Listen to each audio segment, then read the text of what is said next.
ఇర్మియా ప్రవచన గ్రంథం 29వ అధ్యాయం 12వ వచనం. మీరు నాకు మొరపెట్టుదురేమి, మీరు నాకు ప్రార్థన చేయుచు వస్తురేమి, నేను మీ మనవిని ఆలకింతును. ఆమేన్ చెప్తామా? దేవుని బిడ్డలారా, దేవుడు మనతో ప్రవచనాత్మకంగా ఒక వాగ్దానాన్ని ప్రభు మనకు అనుగ్రహిస్తున్నారు. మీరు నాకు మొరపెట్టుదురేమి. మనము ప్రార్థన చేస్తుండగా, మనము దేవుని దగ్గర మొరపెడుతుండగా దేవుడు అంటున్నాడు, నేను మీ మనవిని ఆలకింతును. చప్పట్లు కొట్టండి గట్టిగా, కొట్టాలి గట్టిగా. నేను మీ మనవిని ఆలకిస్తాను. మీరు నా సన్నిధిలోనికి వచ్చి నాకు ప్రార్థన చేస్తున్నప్పుడు, మీరు నా కొరకు నాకు విజ్ఞాపన చేస్తున్నప్పుడు, మీరు ఏ ప్రార్థన, ఏ మొరపెడుతున్నారో, ఏమని ప్రార్థన చేస్తున్నారో, ఏమని అడుగుతున్నారో, మీ పిల్లల కోసం, మీ కోసం, లేక సంఘం కోసం, సేవకుల కోసం, నీ ఆరోగ్యం కోసం, నీ కుటుంబ సమస్యల కోసం, ఏ విజ్ఞాపన దేవుని దగ్గర నువ్వు చేస్తున్నావో, ఏ ప్రార్థన నువ్వు చేస్తున్నావో, ఇంతవరకు నువ్వు చేసిన ప్రార్థన ఏమైపోయింది? 5 నెలల పాటు ఈ 2024వ సంవత్సరంలో మోకాళ్ళ నుండి నేను ప్రార్థన చేస్తున్నాను, తెల్లవారుజామున లేచి నేను ప్రార్థన చేస్తున్నాను, కన్నీళ్లతో నేను ప్రార్థన చేస్తున్నాను, నా ప్రార్థనకు జవాబేది? ప్రార్థన ఏమైపోయింది? ప్రార్థన ఎక్కడికి వెళ్ళింది? ప్రార్థన దేవుడు అంగీకరించాడా? ఇలాంటి అనేకమైనటువంటి సందేహాలకు దేవుడు తన దాసుని మీ ఎదుట నిలబెట్టి ఈ శుభదినాన్న ఆయన మీతో మాట్లాడుతున్నాడు. మీరు చేసిన ప్రార్థన మనవులన్నిటినీ నేను ఆలకించాను. ప్రైజ్ ది లార్డ్, హల్లెలూయా. ఆలకించడమే కాదు, నేను అంగీకరించాను. అంగీకరించాడంటే దానికి దేవుడు జవాబిస్తాడు, దానికి దేవుడు ప్రతిఫలం ఇస్తాడు, దానికి దేవుడు మనకి తగిన ఫలాన్ని దేవుడు ఇస్తాడు. ప్రార్థన చేయడం విషయంలో కొన్ని సంగతులు ఈరోజు మనం నేర్చుకుందాం. వాగ్దానాన్ని ధ్యానం చేసుకోండి. మనం ప్రార్థనను దేవుడు అంగీకరిస్తున్నాడు. నేను నీ ప్రార్థనను అంగీకరించాను. ఇది దేవుడు మనకిచ్చిన వాగ్దానం. కనుక ఈ నెలలో మీరు చేసే ప్రతి ప్రార్థన కూడా దేవుడు అంగీకరించేదిగా ఉందా లేక తిరస్కరించేదిగా ఉందా అనేది మీరు పరిశీలన చేసుకుని, ఆయన అంగీకరించే ప్రార్థన ఏంటో తెలుసుకుని అలా మీరందరూ ప్రార్థన చెయ్యాలని బైబిల్లో ఒక 4 సంగతులు చాలా త్వరగా మనం ధ్యానం చేసుకుందాం. ప్రభు శరీరం, ప్రభు రక్తం మన ఎదుట ఉంది కనుక వాక్యము ద్వారానే ఉతక స్నానము చేయబడినట్లుగా, వాక్యము ద్వారానే మన హృదయము శుద్ధీకరించబడినట్లుగా, వాక్యము ద్వారానే మన తలంపులన్నీ కూడా మహిమ చేత నింపబడినట్లుగా మనమందరము దేవుని వాక్యం వైపుగా మన మనస్సును తిప్పుకొని వాక్యాన్ని మనం అంగీకరిద్దాం. వాక్యాన్ని మన హృదయంలోనికి తీసుకుందాం. జాగ్రత్తగా దేవుని మాటలు వినాలని మనం చేస్తున్నాను. ఎలా ప్రార్థన చేయాలి, ఏ సందర్భంలో ప్రార్థన చేయాలి, ఏమని ప్రార్థన చేయాలి, ఎవరు ప్రార్థన చేయాలి, ఇలా 4 విషయాలు చాలా క్లుప్తంగా మనం ధ్యానం చేసుకోబోతున్నాం. మొదటిగా ఎలా ప్రార్థన చేయాలి, రెండవది ఎప్పుడు ప్రార్థన చేయాలి, ఏ సందర్భంలో ప్రార్థన చేయాలి, మూడవది ఏమని ప్రార్థన చేయాలి, ఎలా ప్రార్థన చేయాలి, ఎప్పుడు ప్రార్థన చేయాలి, ఏమని ప్రార్థన చేయాలి, అసలు ఎవరు ప్రార్థన చేయాలి. ఇది 4 విషయాలు మనం నేర్చుకుందాం.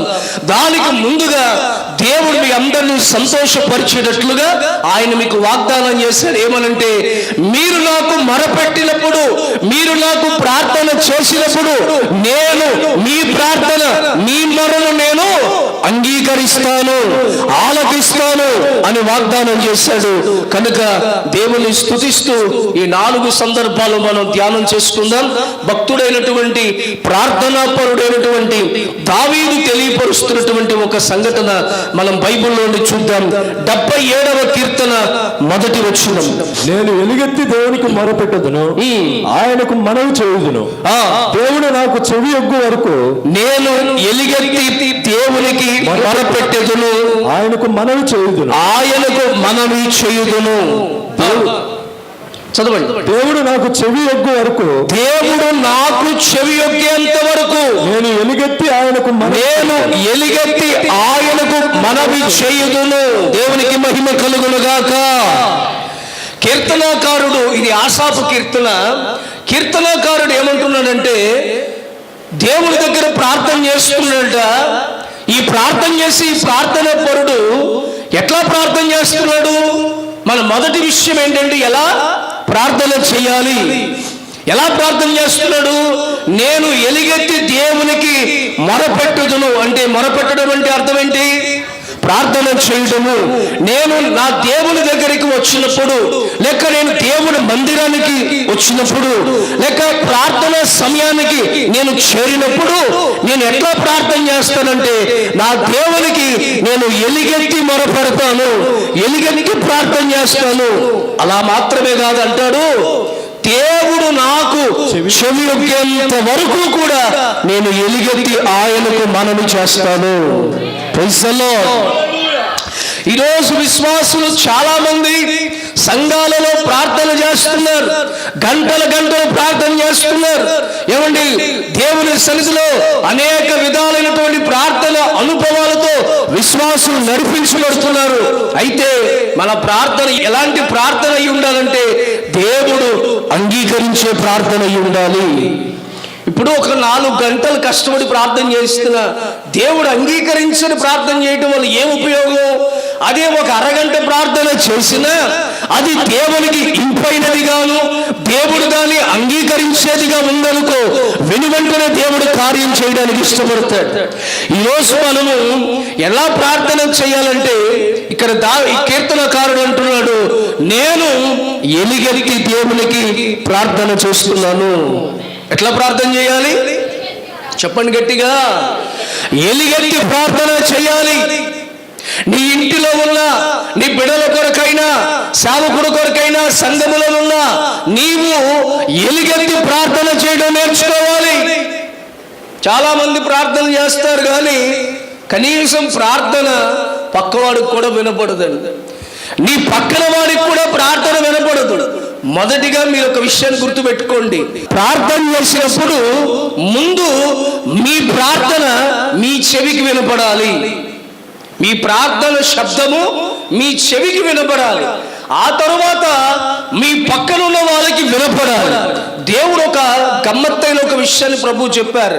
ఏమన్నారంటే, ఎక్కడ నా నామములో 2-3 ఏకీభవిస్తారో ఆ స్థలములో నేను ఉంటాను అని ప్రభు చెప్పారు. ఇప్పుడు ఈ విషయానికి కొంచెం మనం లోతుగా అర్థం చేసుకోవాలి. బైబిల్లో కొన్ని విషయాలు మర్మంగా రాయబడతాయి, ఈజీగా అర్థం కావు. ఆత్మీయులకు మాత్రమే కొన్ని సంగతులు అర్థమవుతాయి.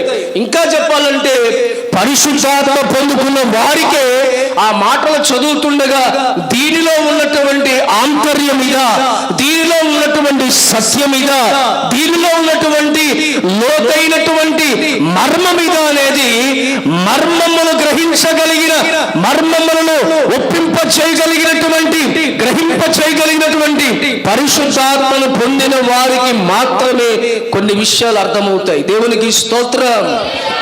ఎక్కడ నా నామములో ఇద్దరు ముగ్గురు ఏకీభవించి నా నామములో ప్రార్థన చేస్తారో, నా నామములో నన్ను స్తుతిస్తారో అక్కడ నేనుంటాను అని ప్రభు చెప్పారు.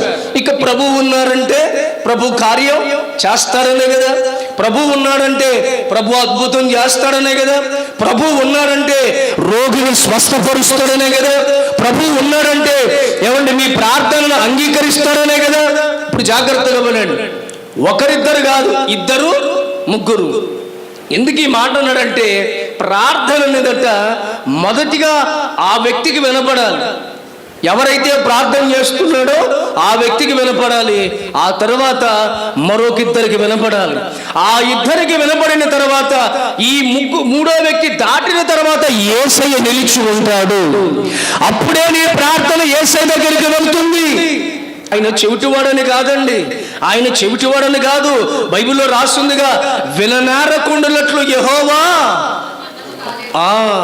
రక్షింపనేరకుండునట్లు ఆయన హస్తములేమి కొరచగా లేవు. మరి ఎందుకు ఈ మాట చెప్తున్నానంటే ముందు నీ ప్రార్థన కనీసం ఇద్దరు ముగ్గురికైనా వినపడితే నాలుగో వ్యక్తిగా దేవుడు ఉండి ప్రార్థనకు జవాబు ఇవ్వడానికి సిద్ధంగా ఉన్నాడు. ఇది మొదలుకొని నీ ప్రార్థనకి జవాబు ఇవ్వడానికి నాలుగో వ్యక్తిగా యేసయ్య సంసిద్ధుడుగా ఉన్నాడు. ఆ నాలుగో వ్యక్తి దగ్గరికి నీ ప్రార్థన చేరాలి అంటే ముందుగా కనీసం ప్రార్థన నీకు వినపడాలి. నీ పక్కన ఉన్న ఒక ఇద్దరు వ్యక్తులకైనా ఆ ప్రార్థన వినపడినట్లుగా మనమందరము ఎలుగెత్తి ప్రార్థన చేయుదుముగాక. దేవునికి ఎలుగెత్తి ప్రార్థన చేయడం అంటే ఇష్టం. ఒక త్రోవన గుడ్డివాడిని దాటి దేవుడు వెళ్ళిపోతుంటే ఆ గుడ్డివాడు అంటాడు, అయ్యా దావీదు కుమారుడా నన్ను దాటి వెళ్ళిపోకయ్యా అంటాడు. పక్కనున్న వాళ్ళందరూ అంటారు, ఊరుకుండయ్యా, ఎందుకు అరుస్తున్నావు, గట్టిగా ఎందుకు కేకలేస్తున్నావు, నిమ్మలంగా మాట్లాడొచ్చుగా అంటే ఇది నిమ్మలంగా మాట్లాడే సమయం కాదు. గట్టిగా మాట్లాడి దేవునికి నా స్వరము వినపడినట్లుగా నేను చేసుకోకపోతే ఆయనను దాటి వెళ్ళిపోయాడా, ఇక నా బ్రతుకంతా ఇంతే, నా బ్రతుకంతా ఈ గుడ్డితల మధ్యలో, ఈ భిక్షాటం మధ్యలో, ఈ దీనస్థితిలో, ఈ బలహీనతల మధ్యలో నేను ఉండిపోవాలి అని ఎవ్వరి మాట లెక్క చేయకుండా ఇతను అంటాడు. మరి బిగ్గరగా బైబిల్లో రాస్తుంది, వాడు మరి బిగ్గరగా కేకలు వేసి దేవుని పిలిచాడట. ఎందుకు కేకలు వేస్తున్నాడంటే కేక వేయకపోతే ఆయనకి ఆ శబ్దం వినపడదు, అంతమంది మధ్యలో ఆ శబ్దం వినపడదు. అందుకే గట్టిగా కేక వేసి దావీదు కుమారుడా ఆగయ్యా అని బ్రతుకులాడుకుంటున్నాడు. ఈరోజు ప్రార్థన చేసేవాళ్ళు నిమ్మలంగా హృదయంలో ప్రార్థన చేసుకోవడం కాదు, ఎలుగెత్తి ప్రార్థన చేయడం నేర్చుకోవాలి, ఎలుగెత్తి ప్రార్థన చేయాలి. ఇంకా చెప్పాలంటే ఈ రోజున స్తోత్రాలు చెప్తున్న బిడ్డలు ఇక్కడ ఉన్నారు. మీకు కూడా దేవుడు ఒక విషయాన్ని నేర్పిస్తున్నాడు.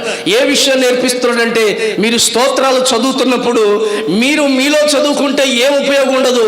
మీరు గట్టిగా జ్యోతిర్మయుడని యేసయ్యకి స్తోత్రం, సుగుణాల సంపన్నుడని యేసయ్యకి స్తోత్రం, ఆశ్చర్య కార్యాలు చేసే దేవునికి స్తోత్రం, అద్భుతములు చేయగలిగిన దేవునికి స్తోత్రం అని మీరు స్తోత్రాలు కూడా గట్టిగా చదవగలిగితే మీ దరిదాపులో ఉన్న చీకటి శక్తుల నుంచి మీరు విడుదల పొందుతారు. ప్రతి అపవాది క్రియలు మీ దగ్గర నుండి దూరం అవుతాయి. శబ్దము సాతానికి ఇబ్బంది, శబ్దము సాతానికి ఇబ్బంది, నిశ్శబ్దము సాతానికి ప్రశాంతత. నువ్వు గట్టిగా స్వరమెత్తి కేకలు వేస్తూ గంభీరంగా దేవుని స్తుతిస్తున్నప్పుడు, ఇంకా చెప్పాలంటే మీ హృదయంలో మీ మనస్సులో చేసుకునేది వాడికి అర్థం కాదు. అందుకే మీరు బయటికి గట్టిగా యేసు రక్తమే జయం, యేసు రక్తమే జయం అని గట్టిగా ప్రభువుని స్తుతిస్తున్నప్పుడు ఆ శబ్దానికి వాడు భయపడి మీ ఇంటిలో నుండి, మీ దరిదాపుల్లో నుండి వాడు బయటికి పారిపోతాడు, తొలగిపోతాడు. అపవాది క్రియలు లయమైపోతాయి. ప్రైజ్ ది లార్డ్, హల్లెలూయా. అలా ప్రార్థన ఎలా చేయాలి అంటే ఎలుగెత్తి ప్రార్థన చేయాలి. దేవునికి స్తోత్రం. ఏదైనా దెబ్బ తగిలింది అనుకోండి, ఎలా గట్టిగా అరుస్తారా, నెమ్మదిగా అంటారా? దెబ్బ తగిలితేమో అని గట్టిగా అరుస్తావు. ఎందుకు? దెబ్బ, నొప్పి. మరి బాధ కూడా నొప్పే కదా, శ్రమ కూడా నొప్పే కదా, నీ హృదయంలో ఉన్న విజ్ఞాపనలు కూడా ఒక బాధే కదా. వాటిని తీర్చుకోవాలన్నా దేవునికి నోరు తెరచి బిగ్గరగా, యేసయ్యా నా సమస్యదయ్యా, నా బాధదయ్యా, నా ఇబ్బందిదయ్యా, నా కన్నీళ్ళదయ్యా, ఇదిగో నా పిల్లల పరిస్థితిది, ఇదిగో నా కుటుంబ పరిస్థితిది అని దేవుని దగ్గర ఎలుగెత్తి ప్రార్థన చేయడం నేర్చుకోవాలి. ప్రైజ్ ది లార్డ్, హల్లెలూయా. యెహోషువ గ్రంథంలో దేవుని బిడ్డలారా, ఎరుకో ప్రాకార గోడలు బద్దలు కొట్టడానికి, ఎరుకో ప్రాకార గోడలు బద్దలు కొట్టడానికి వాళ్ళు ఏం చేశారట? వాళ్ళు ఏం చేశారు? ఎలుగెత్తి కేకలు వేసి దేవుని స్తుతించగా గోడలు కూలిపోయాయి. ఈరోజు సమస్యలు కూలిపోవాలా? ఇబ్బందులు కూలిపోవాలా? నీ బలహీనతలు కూలిపోవాలా? నీవు చేయాల్సిన పని ఎలుగెత్తి ప్రార్థన చేయడం నేర్చుకోవాలి. దేవునికి మహిమ కలుగును గాక. రెండో విషయాన్ని కూడా మనం చూద్దాం దేవుని బిడ్డలారా. 42వ కీర్తన 9వ వచనం. కావున నీవెలా నన్ను మరచియున్నావు, నీవు ఎలా నన్ను మరచియున్నావు, శత్రువుల యొక్క బాధ చేత నేను దుఃఖక్రాంతుడనై సంచరించవలసి వచ్చినేమనని నా ఆశ్రయదుర్గమైన దేవునితో నేను మనవి చేయుచున్నాను. Praise the Lord. ఎలా చేయాలి? ఎలుగెత్తి ప్రార్థన చేయాలి. ఏ పరిస్థితిలో ఎప్పుడు ప్రార్థన చేయాలంటే, కీర్తనకారుడు అంటున్నాడు, శత్రువుల యొక్క బాధ చేత నేను దుఃఖాక్రాంతుడనై ఉండవలసిన పరిస్థితి వచ్చిందేమో, నేనైతే నా ఆశ్రయ దుర్గమైన నా దేవునితో నేను మనవి చేయుచున్నాను. Praise the Lord. ఎప్పుడంటే దుఃఖము నిన్ను ఏలుబడి చేస్తున్నప్పుడు, శత్రువుల బాధ నీ మీద పడినప్పుడు నీవు ప్రార్థన చేయటం అనే ఆయుధాన్ని ధరించుకోవాలి. చాలా మంది ఈ బాధల్లో ఉన్నప్పుడు, ఈ ఇబ్బందుల్లో ఉన్నప్పుడు ఆ బాధలు, ఇబ్బందులు ఎక్కువైపోయి ప్రార్థన మర్చిపోతారు. ఆ గడివిడి అంతా, ఆ హడావడి, ఆ బాధలు తట్టుకోలేక వాళ్ళ దగ్గరికి వీళ్ళ దగ్గరికి పరిగెత్తుకుని వెళ్ళి అక్కడ ఇక్కడ సహాయం కోరుకుని అసలు ప్రార్థన వల్ల ఏదైనా జవాబు దొరుకుద్దా అనే విషయాన్ని మర్చిపోతారు. దేవునికి స్తోత్రం. ఇంకొంతమంది అయితే వాళ్ళకి వీళ్ళకి ఫోన్లు చేసి, అయ్యా మా కోసం ప్రార్థన చేయండి అయ్యా అంటారు. మంచిదే, ఎవరినైనా మరొక ప్రార్థనా పరుడు సహాయాన్ని కోరుకోవడం తప్పేమి కాదు. కానీ మొదటిగా నీ మోకాళ్ళ మీదకు నువ్వు రాగలిగి నీ ప్రార్థన సహాయం, ముందు నీ ప్రార్థన సహాయం కోరుకోవాలి. నీవే ప్రార్థన చేయాలి. ముందుగా నీవు దుఃఖములో ఉన్నప్పుడు, బాధలో ఉన్నప్పుడు ముందు నువ్వు దేవుని ఆశ్రయించాలి. ఏమంటాడు? నా ఆశ్రయ దుర్గము. శత్రువులు బాధపడుతుంటే, దుఃఖం కలుగుతున్నా సరే కీర్తనకారుడు అంటాడు, నా ఆశ్రయ దుర్గమైన నా యెహోవా దగ్గరికి వెళ్ళి నేను విచారణ చేస్తాను. ఈ బాధ దేని వల్ల వచ్చిందో, ఈ శత్రువులు ఎందుకు నన్ను తరుముతున్నారు, ఈ శత్రువుల బాధ నా గుండెని ఎందుకు పిండేస్తుంది, దీనికి గల కారణం ఏంటయ్యా, దీని నుండి నేను ఎలా విడుదల పొందాలి, నేను ఎలా విమోచించబడాలి, ఈ బాధల నుండి విడుదల సమీపించాలి అని దేవుని దగ్గరికి వెళ్ళి విచారణ చేయటం నేర్చుకోవాలి. దేవునికి స్తోత్రం. ఎలా ప్రార్థన చేయాలో నేర్చుకున్నాం, ఎప్పుడు ప్రార్థన చేయాలో నేర్చుకున్నాం. మరి ఏమని ప్రార్థన చేయాలి అది కూడా మన బైబిల్లోని చూద్దాం. 16వ కీర్తన 2వ వచనాన్ని చదువుదాం. నీవే ప్రభుడవు, నీకంటే నాకు క్షేమాధారం ఏదియూ లేదని. యేసయ్యా, నీకంటే నాకు క్షేమాధారం ఏది లేదు. యెహోవాతో నేను మనవి చెయ్యుదును. దేవునికి మహిమ కలుగును గాక. ఎలా ప్రార్థన చేయాలి, ఎప్పుడు ప్రార్థన చేయాలి, ఇప్పుడు ఏమని ప్రార్థన చేయాలి. ఏమంటాడు? నీవే ప్రభుడవు. దావీదు అంటున్నాడు చూడండి, దావీదు కీర్తన ఏమంటాడు? పై మాట కూడా చదవండి. దేవా నీ శరణొచ్చి ఉన్నాను, కాపాడుము, నన్ను కాపాడుము. నీవే ప్రభుడవు, నీవే ప్రభుడవు, నీకంటే నాకు క్షేమాధారం ఏదియూ లేదని. ఇలా ప్రార్థన చేస్తే ఎవరు కాదంటారు చెప్పండి? ఇప్పుడు ఇట్లా ప్రార్థన చేస్తే ఎవరు కాదంటారు? దేవునికి మహిమ కలుగును గాక. అంటే ఎలా ప్రార్థన చేయాలి, ఎలా ప్రార్థన చేయాలో నేర్చుకున్నాం.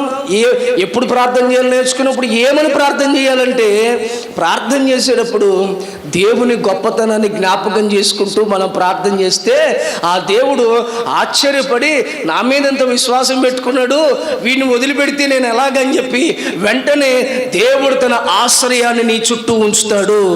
దేవుడు తన కాపుదల నీ కొరకు పంపిస్తాడు. దేవుడు తన సన్నిధి చాటును నిన్ను దాచిపెడతాడు. Praise the lord. ఎవరినైనా ఏదైనా అడిగేటప్పుడు ఎట్లా అడుగుతారండి? సార్ మీకు ఎంత అండి ఇది? మీరు తలుచుకుంటే ఏమంటారు?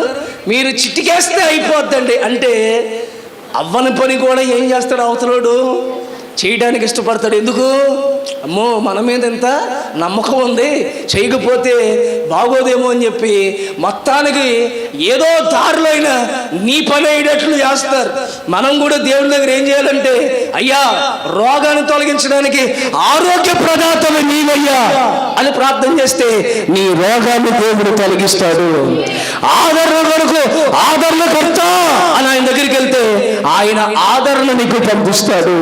సంతానము లేని వాడు అయ్యా ముయ్యబడిన గర్భాన్ని తెరవ చేయగలిగిన వాడా, సంతానాభివృద్ధి కలగ చేయగలిగిన వాడా అని ఆయన దగ్గరికి వెళ్తే ముయ్యబడిన గర్భాన్ని తెరచి ఆయన చక్కని బిడ్డలకి కలిగే తల్లిగా దేవుడిని ఆశీర్వదిస్తాడు. ప్రైజ్ ది లార్డ్, హల్లెలూయా. ఐశ్వర్యం ఇచ్చువాడా అని దేవుని దగ్గరికి వెళ్తే ఐశ్వర్యం అనే ద్వారాన్ని దేవుడు తెరవ చేస్తాడు. జ్ఞాన సంపూర్ణుడా, నీకు జ్ఞానంలో కొరత ఏముందయ్యా? జ్ఞాన సంపూర్ణుడయ్యా నువ్వంటే జ్ఞానాన్ని ఇచ్చి మన బ్రతుకును మనం ఎలా నడిపించుకోవాలో ఆ తెలివితేటలు దేవుడు మనకి ప్రసాదించునుగాక. ఏం చేయాలి? ముందు ఎలా ప్రార్థన చేయాలి? ఎలుగెత్తి చేయాలి. ఎప్పుడు చేయాలి? బాధల్లో, ఇబ్బందుల్లో, శత్రువుల బాధల చేత, సమస్యల మధ్యలో ఉన్నప్పుడు వాళ్ళ వైపు వీళ్ళ వైపు చూడకుండా మనల్ని మన ఆశ్రయదుర్గం మన యేసయ్యని తెలుసుకుని ఆయన దగ్గరికి వచ్చి మనము విజ్ఞాపన చేయాలి. మూడోది ఏమని ప్రార్థన చేయాలి? దేవుణ్ణి ఘనపరుస్తూ, దేవుణ్ణి గొప్ప చేస్తూ. ఆయన గొప్పవాడా కాదా? ఆయన గనుడా కాదా? అందరికంటే గనుడు కదా, అందరికంటే గొప్పవాడుగా. మరి గొప్పవాడంటే ఇబ్బంది ఏముందండి? మరి అంటానికి ఏంటి రోగం? మనం ఏమో దేవుని దగ్గరికి చేసి పెట్టవా, నీ వల్ల అవుతుందా అని అడిగామనుకో, నా వల్ల కాదు వెళ్ళిపో అంటాడు. నీ వల్ల కాకపోతే ఇంకెవరి వల్ల వద్దయ్యా?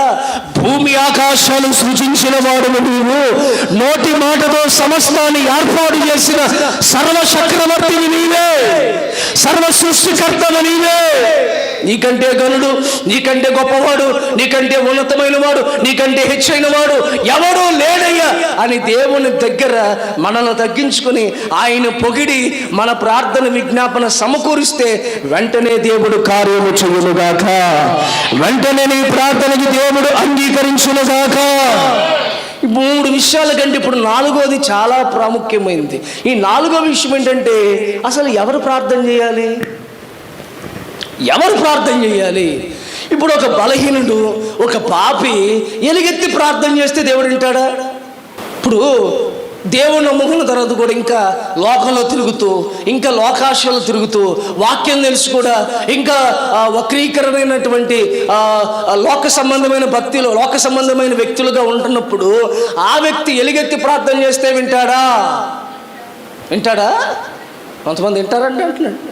దేవునికి స్తోత్రం, హల్లెలూయా. ఒకప్పుడు నువ్వు లోకములో ఉన్నప్పుడు నీ ప్రార్థన దేవుడు విన్నాడు, కానీ ఇప్పుడు దేవుడు నిన్ను సంఘములోనికి తీసుకొచ్చాడు. తన స్వరత్వమనిచ్చి నిన్ను దేవుడు కడిగి శుద్ధి చేసి పరిశుద్ధులుగా దేవుడు మార్చిన తరువాత ఇంకా నువ్వు బలహీనుడిగా ఉన్నప్పుడు నీ ప్రార్థన దేవుడు అంగీకరించడు. నీ ప్రార్థన దేవుడు త్రోసివేస్తాడు. జాగ్రత్త. Praise the Lord. అంటే ప్రార్థన చేసే ఈ వ్యక్తి చాలా ఇంపార్టెంట్ అయిన వ్యక్తి అన్నమాట. ఈ వ్యక్తి ఈ వ్యక్తిత్వం, ఈ ప్రార్థన అనుభవాలు కలిగిన వ్యక్తిత్వమే చాలా ఇంపార్టెంట్ అయింది. అదేంటో తెలుసుకుందాం. ఒక 2-3 విషయాలు మాత్రమే దాని గురించి మీకు తెలియపరిచి ప్రార్థన చేద్దాం.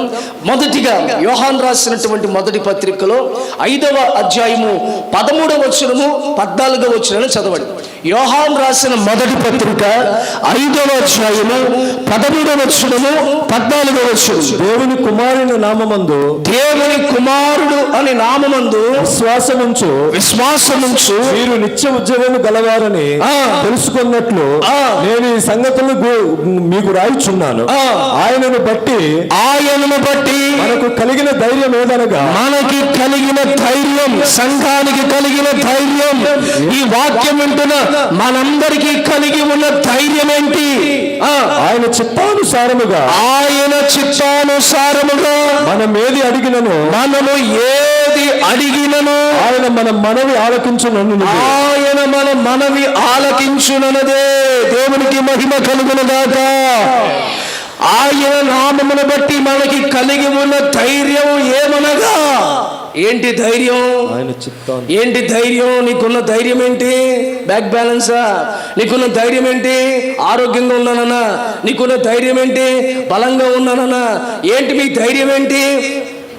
ఆయన చిత్తానుసారముగా మనము ఏది అడిగినా అది ఆయన మనకి అనుగ్రహించినదే మనకి ఉన్న ధైర్యము. Praise the lord. హల్లెలూయా. ఇప్పుడు దేవుని దగ్గరికి వచ్చినప్పుడు ఇది అడగకూడదా, ఇది చెయ్యొచ్చా చేయకూడదా అని ఏమీ అర్థం కాకుండా ధైర్యంగా అయ్యా నాకు ఇచ్చే ప్రభువా అని అడగగలుగుతున్నామంటే అది దేవుడు మనకిచ్చిన ధైర్యము. దేవునికి స్తోత్రం. హల్లెలూయా. ఏమండి, దేవుని చిత్తానుసారంగా ఏంటి? దేవుని చిత్తానుసారంగా యోహాను సువార్త 9వ అధ్యాయం 31వ వాక్యం. దేవుడు పాపుల మనవి ఆలకింపడని, దేవుడు పాపుల మనవిని ఆలకింపడని ఎరుగుదము. ఎవడైనా దైవభక్తుడై ఉండి ఆయన చిత్తము చొప్పున జరిగించిన ఎడల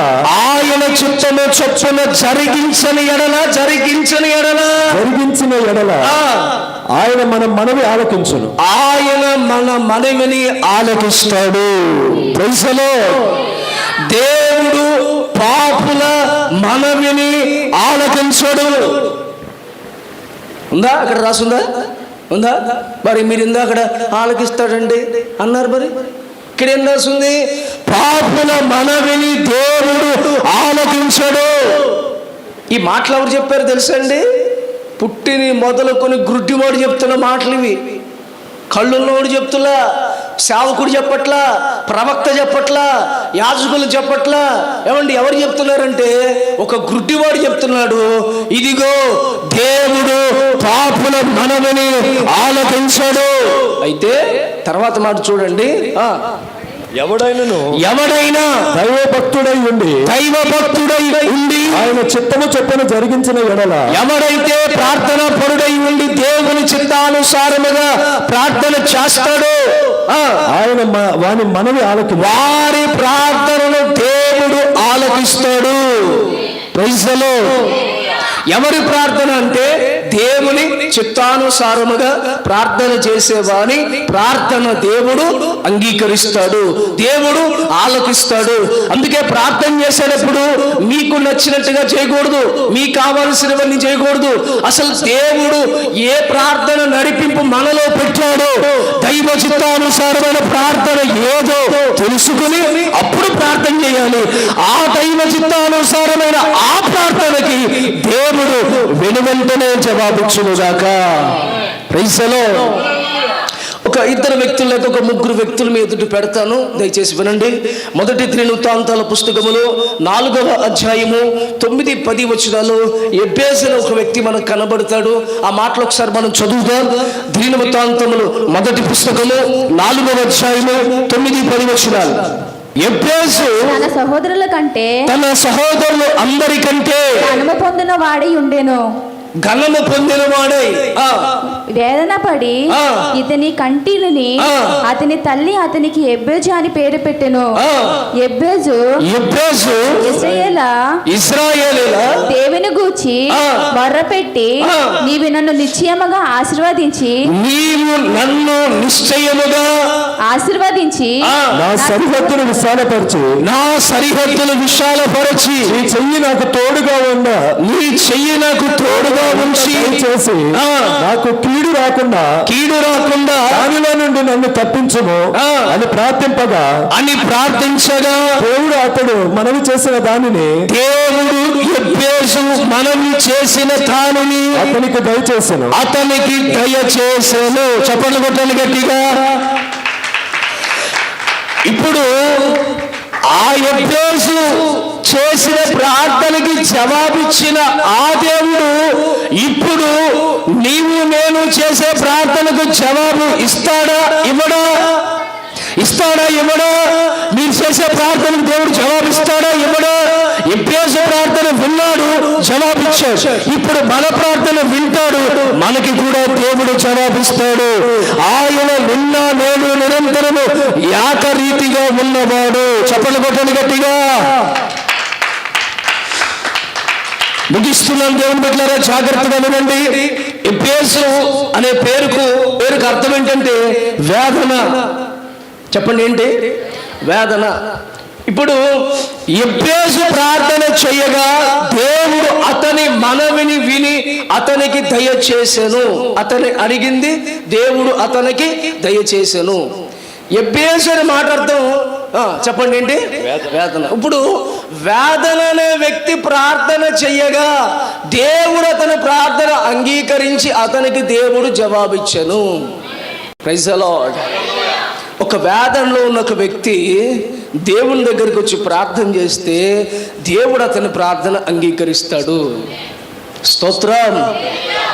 అందరూ తృణీకరించారు, అందరూ అవమానపరిచారు. సహోదరులందరికంటే హీనంగా బ్రతికాడు. తల్లి పుట్టినప్పుడే వేదనతో ఇతను నేను కన్నాను కనుక ఇతనికి ఎబ్బేసు అని పేరు పెట్టింది. అంటే వేదన అని పేరు పెట్టింది. చుట్టుపక్కల వాళ్ళందరూ కూడా వేదన వేదన అని పిలుస్తున్నారు. ఎవరు ఇంటికి పిలవరు, ఎవరు పలకరించరు. అలాంటి దీన స్థితిలో ఇతడు దేవుని దగ్గరకు వచ్చి నా బ్రతుకును మార్చగలిగిన శక్తి కలిగిన వాడు నీ ఒక్కడవే, నా తలరాతను మార్చగలిగిన శక్తి కలిగిన వాడు నీ ఒక్కడవే. భూమి మీద నన్ను పుట్టించావంటే దానికి ఒక సార్థకం ఉండాలయ్యా. దాని గల సారం ఏంటో నిరూపించండి, నెరవేర్చండి. దేవా నీవు నాకు తోడై ఉండి నీ చెయ్యి నాకు తోడుగా ఉంచి నీ కృపలోకి దయచేయి, నన్ను బలపరచు అని దేవుని దగ్గర ప్రార్థన చేయగా దేవుడు ప్రార్థన అంగీకరించి ఎబ్బేసును తన సహోదరులు అందరికంటే ఘనముగా దేవుడు హెచ్చించాడు. Praise the lord. హల్లెలూయా. వేదనలో దేవుణ్ణి వెతికినవాడు. బైబిల్లో సమూయేలు పుస్తకంలో హన్నా కనబడుతుందా? వేదనలో ఎక్కడికి వచ్చింది? మందిరానికి వచ్చింది. భర్త అంటాడు 10 మంది పిల్లలు పుట్టితే 10 మంది కంటే నేను ఎక్కువ కదా, నీకు పిల్లలు లేకపోతే బాధ ఏముంది, నేనున్నానుగా నీకు అంటున్నాడు. ఇంకొక ఆమెను మాత్రం చేసుకున్నాడు. ఆమెకు పిల్లలు పుడితే ఆ పిల్లలు ఆమె కలిసి ఈమెను ఏడిపిస్తున్నారు. ఈ సవత పోరు భరించలేక ఏమండి ఏడ్చి ఏడ్చి ఏడ్చి దేవుని మందిరానికి వెళ్ళి ప్రార్థన చేసుకుంది. వేదనతో దేవుని మందిరానికి వెళ్తే సేవకుడు అన్నాడు, నువ్వు ఏ బాధతో వచ్చావో ఇదిగో వచ్చే సంవత్సరానికి అది నీకు లేకుండా దేవుడు నీ మనవిని ఆలకించాడు. నీవు ఏదైతే అడిగావో నిశ్చయముగా దేవుడు నీకు అది అనుగ్రహిస్తాడు. Praise the Lord. వేదన కొట్టివేయబడింది. చక్కని ఒక వారసుడు, ఒక విజ్ఞానం కలిగిన వాడు, ఏమండి ఒక ప్రవక్తను దేవుడు, సమూయేలును దేవుడు అన్నకి ఇచ్చాడు. దేవునికి స్తోత్రం. చివరిగా ఒక్క మాట నేను చెప్పి ముగిస్తాను దేవుని బిడ్డలారా. ద్వితీయోపదేశకాండం 10:10 చదువుదామా త్వరగా. నేను మునుపటి వలె నలువది పగళ్ళను. నేను మునుపటి వలె అంటే అర్థం ఏంటి? మునుపటి వలె అంటే అర్థం ఏంటి? ఆల్రెడీ ఇది వరకు వలె, అంతేనా? మునుపటి వలె 40 పగళ్ళను, 40 పగళ్ళు, 40 రాత్రులను, 40 రాత్రులు కొండ మీద ఉండగా, కొండ మీద ఉండి ప్రార్థన చేశాడు మోషే. అంటే ఇది సెకండ్ టైం కదా? ఒకసారి రెండోసారా? నేను మునుపటి వలె అన్నాడంటే ఆల్రెడీ ఒకసారి చేశాడు. ఆల్రెడీ 40 రోజులు పగలు రాత్రి ఆ కొండ మీద పడి అక్కడ ఏడ్చి ప్రార్థన చేసుకున్నాడు. 40 రోజులు ఏమండి అందరికీ దూరంగా, కుటుంబానికి దూరంగా, ఏమండి ఆ ప్రజలందరికీ దూరంగా ఒక ఒంటరిగా 40 పగళ్ళు రాత్రి ఆ సీనాయి కొండ మీద మోషే ప్రార్థన చేసుకున్నాడు. ప్రార్థన చేసుకున్నాక దేవుడు తన స్వహస్తాలతో ఇచ్చినటువంటి 2 రాతి పలకలు, 10 ఆజ్ఞలు కలిగిన 2 రాతి పలకలు తీసుకుని కిందకి దిగటానికి తడువు చేశాడట. కిందకి దిగటానికి తడువు చేస్తున్నాడు. అప్పటికి ఎన్ని రోజులు అయింది? 40 రోజులు అయిపోయింది తడువు చేస్తున్నాడు. చాలా సంఘాల్లో చూడండి, ఆమేనని ప్రార్థన చేయించుకోవడానికి రండి అనగానే ఆ వెనకాల వరుసలో ఉన్న వాళ్ళు పరిగెత్తుకుంటూ వచ్చి ముందుకొచ్చి ప్రార్థన చేయించుకుని పారిపోతారు. పారిపోదామని చూసేవాళ్ళే కానీ ఇంకాసేపు ఉందాం. తడువు చేయటం అంటే అర్థం ఏంటి? ఆలస్యం చేస్తున్నాడు. మోషే అన్నాడు, నువ్వు ఆలస్యం చేయకయ్యా, కింద చూస్తే ఏదో వేరే పరిస్థితుల్లో ప్రజలు కనబడుతున్నారు, కిందకు పోయి చూడన్నాడు. కిందకు వచ్చేసరికి ఓ దూడని దేవుని చేసుకుని వాళ్ళు పూజ చేస్తున్నారు. మోషేకి విపరీతమైన కోపం వచ్చి 2 రాతి పలకలు ఏం చేశాడు? పగలగొట్టేశాడు. సరే, మోషే కోపం అలా ఉందనుకుందాం, దేవుడు కోపం ఎలా ఉందో చూడండి. అసలు 9:19 చదవండి. 9:19 చదవండి. దేవుని కోపం చూడండి ఒకసారి ఎలా ఉందో. మీరు ఐగుప్తు దేశము 9:19 ద్వితీయోపదేశం అనగా మిమ్ము నశింపజేయవలనని కోపపడిన యెహోవా కోపోద్రేకమును చూచి భయపడి తిని. అబ్బా, చూసారా? దేవుడు కోపాన్ని చూసాడు మోషే భయపడిపోయాడట. అలా మోషే కోపం చూస్తే 2 రాతి పలకలు పగలగొట్టేశాడు.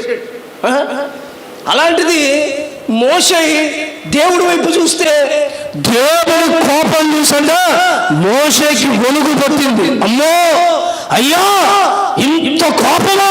దయచేసి కోపపడకయ్యా, నువ్వు కోపడితే వీళ్ళందరూ నాశనం అయిపోతారయ్యా అని బ్రతుములాడి నేను మరలా ప్రార్థన చేయడానికి వస్తానయ్యా అని చెప్పి మరలా 40 రోజులు ప్రార్థన చేసుకోవడానికి మళ్ళా కొండ మీదకి ఎక్కిన సంభాషణ మనం చదువుకున్నాం. కొండ మీదకి వెళ్ళి ఇప్పుడు ఏం చేస్తున్నాడు? చదవండి.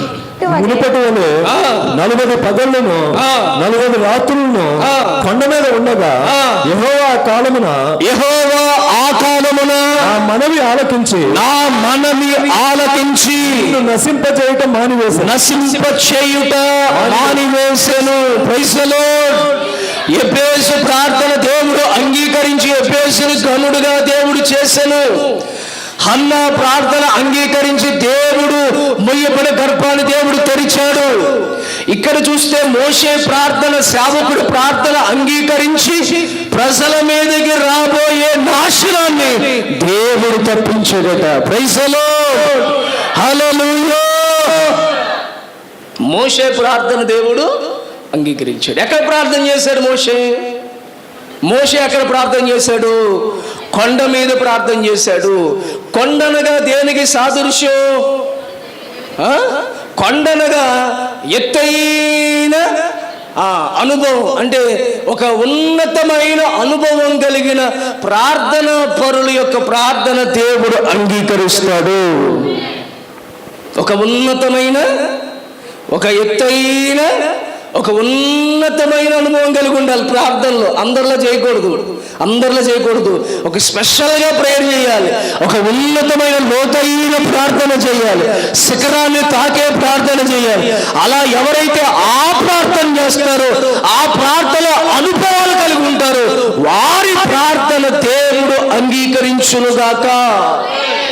కొండనగా ఎత్తైన శిఖరం అని, కొండనగా దేవుని సన్నిధి. ఏంటంటే కొండ అంటే దేవుని సన్నిధే. దేవుని సన్నిధి కదా. ఆ పర్వతం దగ్గర మోషే మందను మేపుకుంటూ తిరుగుతూ ఉంటే ఆ కొండ శిఖరం మీద ఒక పొద కనపడలేదా? ఆ పొదలో అగ్ని మండుతూ కనపడలేదా? ఆ పొద దేవుని ఆత్మకు సాదృశ్యం కదా. అంటే దేవుడు అక్కడ నివసిస్తున్నాడు. దేవునికి స్తోత్రం. కొండనగా దేవుని సన్నిధికి సాదృశ్యం. అంటే విశ్వాసులు దేవుని సన్నిధిలో ప్రార్థన చేయాలి, దేవుని సన్నిధిలో గడపాలి, దేవుని సన్నిధిలో విజ్ఞాపన చేయాలి, దేవుని సన్నిధిలో ప్రభు వైపు తేరి చూడాలి. అలా ఎవరైతే ఆయన సన్నిధిలో ప్రార్థన చేస్తూ ఒక ఎత్తైన ప్రార్థన అనుభవం కలిగి ఉంటారో వారి ప్రార్థనలు దేవుడు ఈ మాసము ఈ సంవత్సరములో వారి ప్రార్థనలకి దేవుడు జవాబిచ్చునుగాక, దేవుడు అంగీకరించునుగాక, దేవుడు కార్యములు చేయునుగాక. ఆమేన్.